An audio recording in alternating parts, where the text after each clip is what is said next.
प्रिय भैया बहन, सादर सुप्रभात। आज हम लोग प्रबंध के स्तर के बारे में समझेंगे। व्यवसाय अध्ययन में प्रबंध का जो स्तर है वो 3 खंडों में विभाजित है। इसको विभाजित करने वाले हमारे जो व्यवसाय के प्रमुख व्यवसायी हैं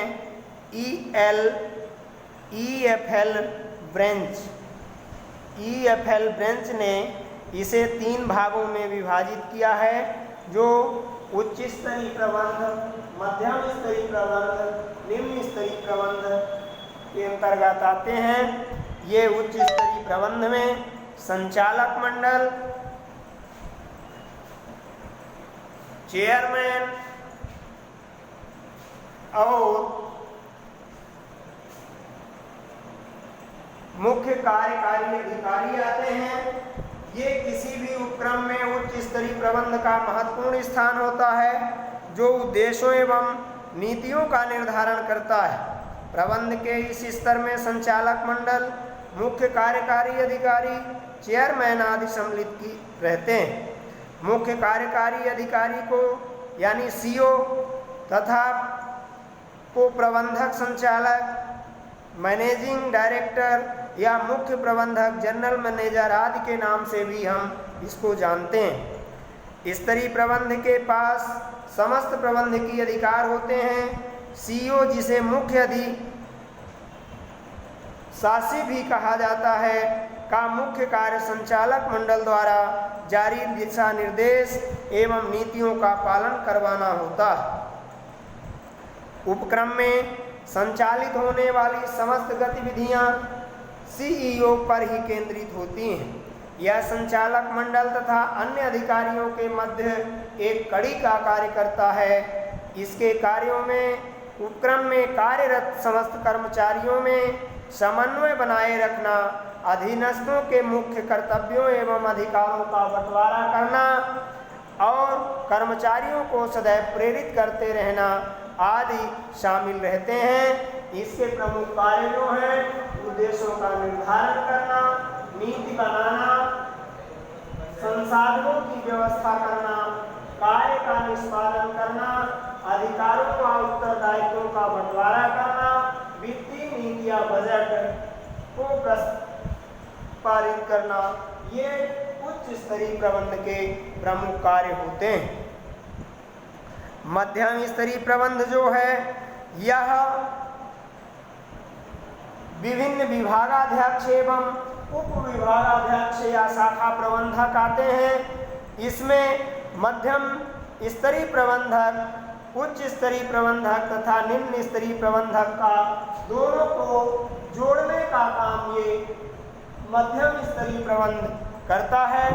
और इस प्रबंधक में जो यहाँ आने वाले सुझाव हैं, आदेश हैं, उनको ये निम्न स्तर तक पहुँचाता है और निम्न स्तर से आने वाले सुझाव या उनकी कठिनाइयों को ये उच्च स्तर प्रबंध तक पहुँचाने का काम करता है। इसके प्रमुख कार्य नीतियों को लागू करवाना, जो यहाँ से नीतियाँ निकल कर आती हैं वो मध्यम स्तरीय प्रबंध उनको लागू कराने का कार्य करता है।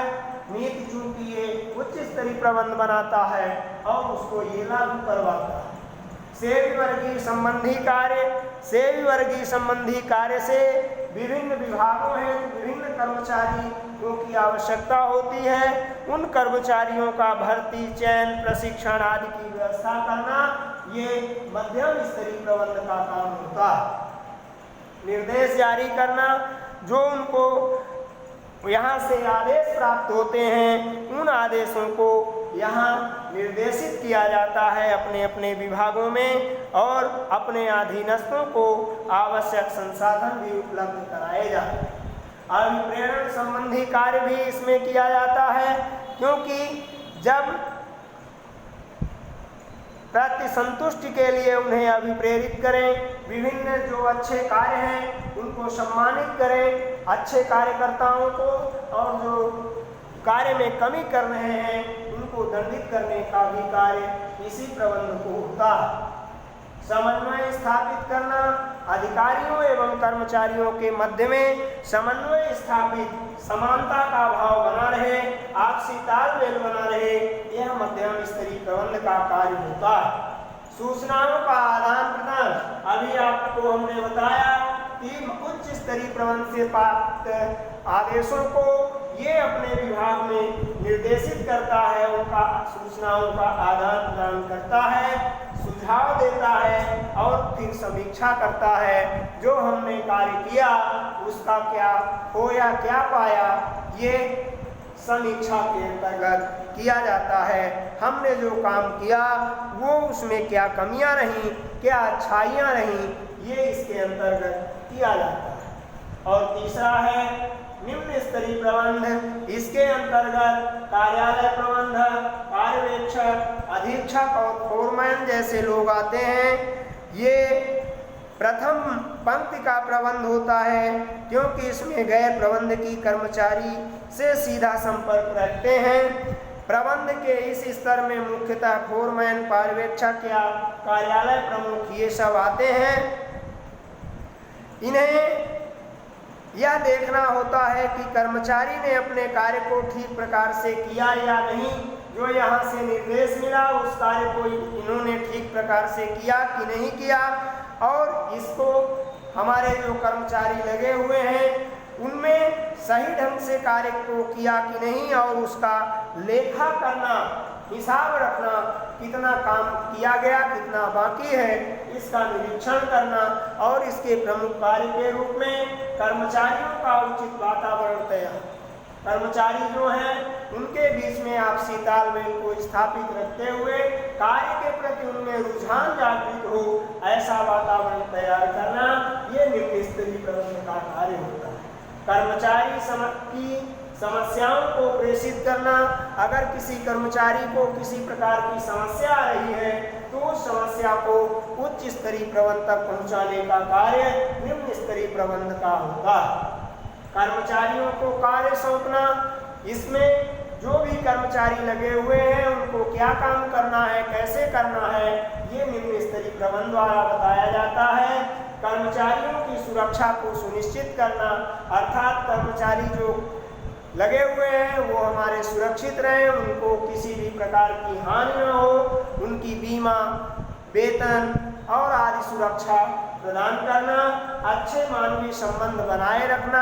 हम अधिकारी कर्मचारी के साथ साथ मानव हैं, इस मानवता को ध्यान में रखते हुए निरंतर कार्य को करना चाहिए। कार्यों का मूल्यांकन करना, कौन कितना कार्य किया गया, इसका मूल्यांकन भी हमें करते रहना चाहिए। यही इस प्रबंध के उसमें प्रमुख है, इसका हमें ध्यान रखते हुए। और ये प्रबंध के 3 स्तर जो दिख रहे हैं, उच्च स्तरीय, अउच्च स्तरीय में कौन कौन आते हैं, संचालक, चेयरमैन, कार्यकारी अधिकारी, इनके कार्य, उद्देश्यों का निर्धारण, नीति निर्धारण, संसाधनों की व्यवस्था, कार्य का निष्पादन, अधिकारों या उत्तरदायित्व का बंटवारा करना, वित्तीय नीति या बजट का पारित करना। मध्यम स्तरीय प्रबंध के विभागीय प्रबंधक, उपविभागीय शाखा प्रबंधक, नीतियों को लागू करना, सेवा वर्गीय संबंधी कार्य, निर्देश जारी करना, अभिलेख अभिप्रेरण संबंधी कार्य, समन्वय स्थापित करना, सूचनाओं का आदान प्रदान करना, सुझाव देना और समीक्षा करना। तथा निम्न स्तरीय प्रबंध के अंतर्गत कार्यालय प्रबंधक, पर्यवेक्षक, अधीक्षक और फोरमैन आते हैं। इसमें कर्मचारियों की उचित वातावरण तैयार करना, समस्याओं को प्रेषित करना, कर्मचारियों को कार्य सौंपना, कर्मचारियों की सुरक्षा सुनिश्चित करना, अच्छे मानवीय संबंध बनाना, कार्यों का मूल्यांकन करना आदि होता है। धन्यवाद।